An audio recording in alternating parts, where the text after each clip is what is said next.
Hello friends, wanted to make this little video on something I'm calling making room for what's important. And there's a blog post to go with this that goes into much more detail. But it's something I've been reflecting on a lot lately in my first year as a business owner. First of all, there's this illusion of safety when you're in a big corporate job. I certainly had that illusion, like it's safe, it's stable, because it feels that way. You get great benefits, a paycheck every week. In reality, there is no corporate safety. You can be laid off at any time. And even though that wasn't my experience, actually it kind of was, that came later. Don't worry about that, not important. I had a lot of fear around leaving safety, which is just an illusion. And I found as I got deep into burnout, though I wouldn't have called it that at the time, that I was getting crusty. You know the type, that person that's been in their job for way too long, who just kind of goes through the motions, likes the status quo, no one really wants to mess around with them because they might get angry. And I felt myself becoming that person, and I did not want to be that person. And what I've learned about burnout, having gone through it and having come out the other side, is the symptoms of burnout are one thing, and they can be challenging. But the shame around burnout is way worse than the symptoms itself, because the shame, it's not like being sick with a cold or diabetes or cancer or anything like that. It's like, well, you can just pick yourself up and toughen up and do your job. When in reality, the physical and the mental symptoms can become so severe that you actually can't. At least that was my experience.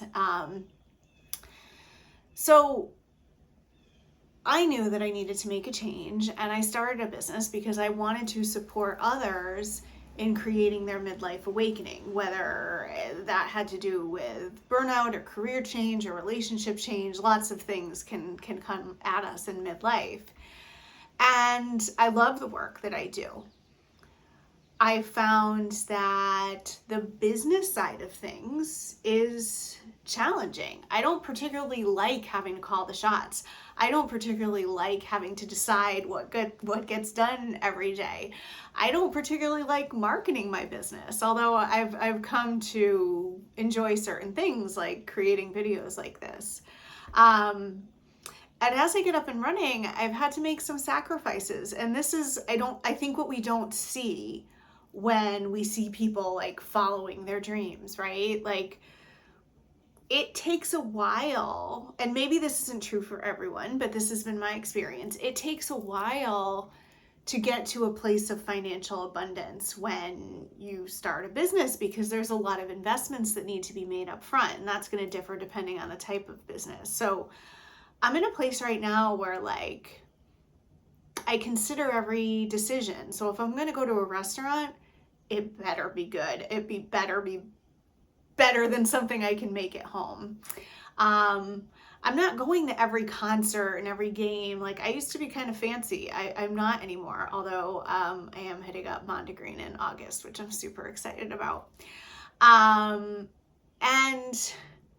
you know, back in May, my husband and I stayed in a hotel. We had a gift certificate from my parents. It was a nice hotel. We had a great time. But I realized I'm just as happy, if not happier, going off in my camper van. I want to be connected to nature. I want to be able to eat and do things when I want to eat, and not on a schedule of like when a restaurant is open. And I want to connect with people who value the same things that I do, which is an opportunity that we've had by having the van. And of course, that was an investment in itself that I'm very grateful that we made. So this is not a complaint. I feel abundant in so many ways. I feel abundant in that I have a lot more time. I have a lot more creative freedom. I have a lot more freedom to be authentic, right? And not have to be who my employer wants me to be. but there are trade-offs, and leaving the safety of a corporate job or a full-time job, it is not a decision to take lightly. There are risks. It's not all sunshine and rainbows. It's not all the stuff you see on social media. So if you ever want to talk about my experience and figure out what yours might look like, hit me up, jenjortnercassidy.com, subscribe, and I'll see you next time.